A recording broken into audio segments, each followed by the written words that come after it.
Isang mapagpalang araw po sa ating lahat, higit sa lahat sa ating Panginoon. Ako po si Mark, ang inyong lingkod, and welcome po sa ating daily devotion with Pastor Russell Ocampo.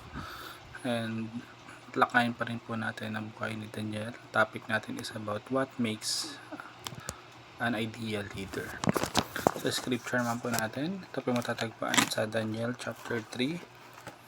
Ito ay tungkol sa inuutos sa lahat ng sumamba sa rebultong ginto. Sabi dito, si Haring Nebuchadnezzar ay nagpagawa ng rebultong ginto na 27 metro ang taas at may 3 metro naman ang lapad. Ipinatayo niya ito sa kapatagan ng Dura sa lalawigan ng Babylonia. So sa ating katuruan, ito ay tungkol sa what makes an ideal leader. So number 1, leaders live with integrity, refusing corruption.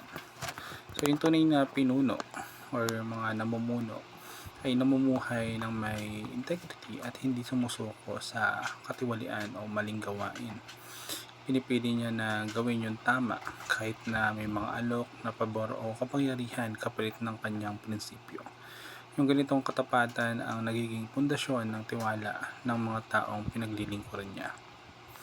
Pangalawa natin, leaders recognize God as the highest authority. So yung pinakamataas na otoridad na dapat sundin at kilalanin ng bawat isa ay ang ating Panginoon, hindi yung mga tao o mga batas na labag sa kanyang kalooban. Hindi gaano pa kalaki o kalakas ang kapangyarihan ng mga namumuno sa mundo. Wala silang karapatang pilitin tayong talikuran ng ating pananampalataya.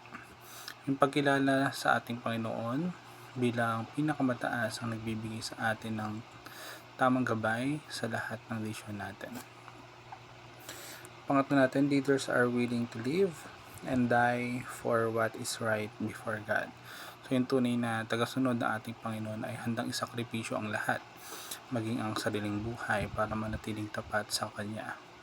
Hindi natin dapat i-compromise yung ating katotohanan at pananampalataya dahil lamang sa takot sa parusa o kamatayan. Yung pagiging matapang para sa tama ay nagpapakita ng tunay na pagmamahal at paggalang sa ating Panginoon. Sa ating application naman, choose integrity despite being hated by people.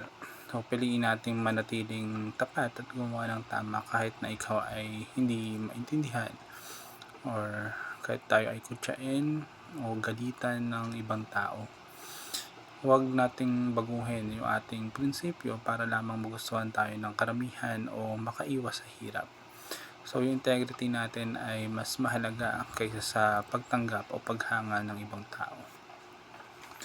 Pangalawa, commit to pleasing God, the highest authority. So gawin nating pangunahing layunin yung magbigay ng kaluguran sa ating Panginoon sa lahat ng ating mga ginagawa.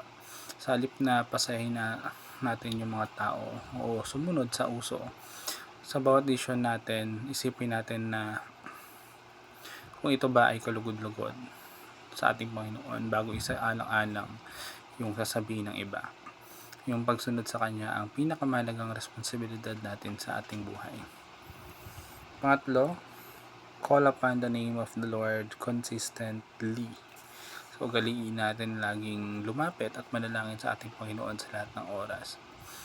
At sa lahat ng oras, kaginhawaan man o matinding pagsubok, huwag tayong matakot na tumawag sa Kanya dahil siya yung ating lakas at kaligtasan kapag tayo ay nahihirapan. And yung patuloy na pakikipag-ugnayan sa ating Panginoon ay nagpapatibay sa ating pananampalataya araw-araw. So yun lamang po ngayong araw. Salamat po sa pakikinig and God bless po sa ating lahat.